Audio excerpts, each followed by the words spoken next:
uploaded many videos of singing and storytelling, but this week I shall give you all something different.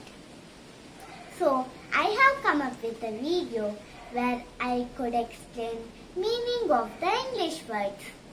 So today's words are herbivores, carnivores and omnivores.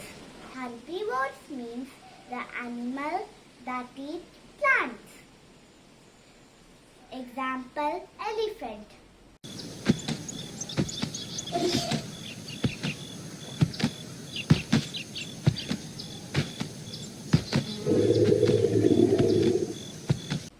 The next word is carnivores. Carnivores means the animal which eat other animals.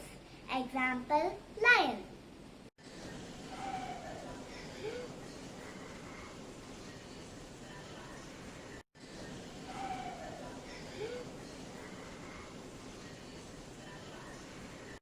The last word is omnivores. Omnivores means the animal which eat both plants and animals. Example, bear.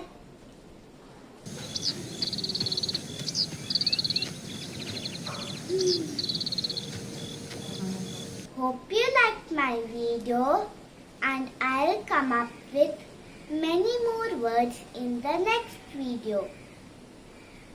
Bye. ನನ್ನ video ಇಷ್ಟ ಆದರೆ like, share, subscribe ಮಾಡಿ.